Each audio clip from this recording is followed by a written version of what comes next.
Wow, thank you so much. I'd like to thank President Yeager and Professor Jonathan Feinberg and the University of the Arts for this incredible honor. It's honestly surreal to be standing up here on the same day as Amir, as Questlove, who has been such an inspiration for all of us. I would like to thank my wife, Stina, and my 3 children, Ingrid, Robin, and Mimi, who are here today. My mom, Sally Dessner, is here also. She worked full-time as a nurse in Cincinnati, Ohio throughout my whole childhood and somehow still found the time, even when she was crazy exhausted after work, to encourage me and my siblings to chase our dreams. And we're all artists, and I wouldn't be here without her, so thank you, Mom.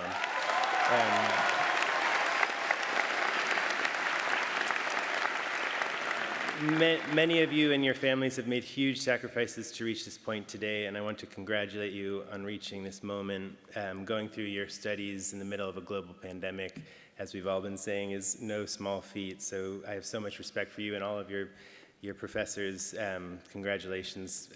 I want to say that I'm sure a lot of you are already thinking about or having anxiety about what comes next, but today you should just feel proud and embrace your friends and this school and its community, because the skills you developed here and this community will remain a wellspring for you and will help pave your way.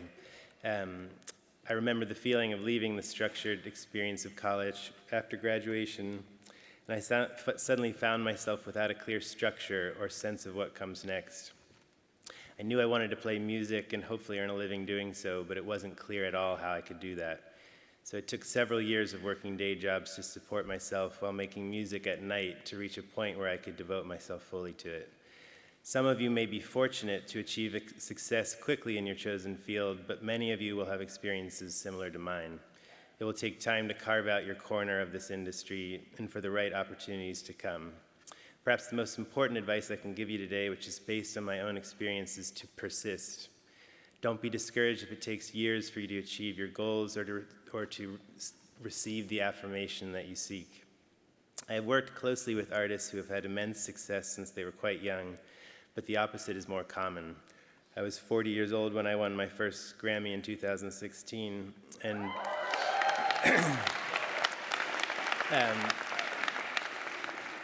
the truth is that we had been nominated a few times before, and so I didn't go in 2016. And I was in the shower when we won, and Ingrid came up and was like, "Daddy, you won a Grammy? Is that bad?" And I said, "No, it's not bad." But my friend Sufjan Stevens, who's a great songwriter, he texted me that day and he said something that was kind of mean, but there was some wisdom in it. He said, "Congratulations, they're giving you an award for sticking around." And it was a bit mean, but there was wisdom in his joke, which is that luck is a combination of hard work and persistence. If you commit yourself and work hard, eventually when opportunity comes your way, you will be prepared to seize the moment. I had already been making records with my band, The National, and collaborating widely outside the band in various ways and across disciplines when that first Grammy came, but since then my career blossomed in ways I could never have imagined.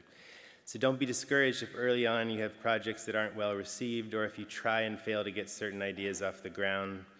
Learn to take the good reviews with the bad and to have a thick skin, because no matter what, you will have moments where you are celebrated, but you'll also have moments where you're judged harshly or dismissed. Both have happened to me. It can be paralyzing in the age of the internet and social media to have instant feedback, positive or negative, to your work. So try to stay close to the reason you started making your work in the first place, the joy and the emotional catharsis of it, the meaning it gives to your life, and have faith that you will reach the audience you're seeking. I prepared a lot more to say, but I think I'm going to get to the point. I want to share a more recent story with you that I think can illuminate the ways in which success can come when you least expect it, and the importance of establishing a work ethic and remaining engaged in your process, even if at times you lose hope or are filled with self-doubt, which, like all of us, happens to me, happens to everybody, no matter what you've achieved. So I've been playing in the National with my brother and 3 other friends from Ohio for 23 years. We went from playing for a few friends in the beginning, or even sometimes being paid not to play because no one was there but the bartender. That's actually happened quite a few times, but to eventually headlining arenas and festivals around the world. I learned to write and record and produce records in the band, but about 15 years ago, I started making records with other artists. And gradually, I started to write songs for myself and for another project called Big Red Machine with Justin Vernon of Bon Iver. During the last national tour before the pandemic started, this was in December 2019 in Europe, I would set up a small mobile studio every day in the backstage area of the arenas where we were playing. I would write and produce tracks every day with no idea what project they would be for. I found myself in a prolific and highly creative mode, but I could tell this was not music for the National. The tour ended and I went home, and then the pandemic started. The live music industry shut down and all our plans, just like everyone else's, were canceled. But I kept working on new music, not because I thought it was destined for greatness, but because it was an emotional outlet for me. I was excited and engaged, but I had no idea what I was making. And making this music kind of became a life raft in the middle of the pandemic. In April 2020, Taylor Swift texted me out of the blue one night while I was sitting at dinner. And at first I thought it was a friend just joking. And she asked if I would consider collaborating remotely together. And I realized I had already made a folder of music that I loved and that I could share immediately. A few hours after I shared that folder with her, Taylor sent back the song Cardigan, written to a track I had made somewhere backstage in Germany, not knowing what it would be for. It felt like a lightning bolt had hit the house. It was the first song we made together, and it was later nominated for Song of the Year and became the first single from Folklore, which won Grammy for Album of the Year. Thank you. So since then, Taylor and I have collaborated extensively, and I've learned so much from her. It was a life-changing experience, to say the least. But what I want to say is that had I not been making music just for music's sake, just deeply engaged in my process, not thinking about what it was for, I don't think any of this would have happened.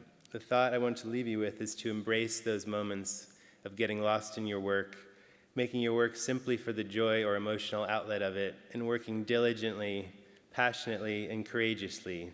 That's when opportunity might find you, and you will be prepared. And remember, luck is just a combination of hard work and persistence. And if you stick around long enough, they might just start giving you awards too. Congratulations.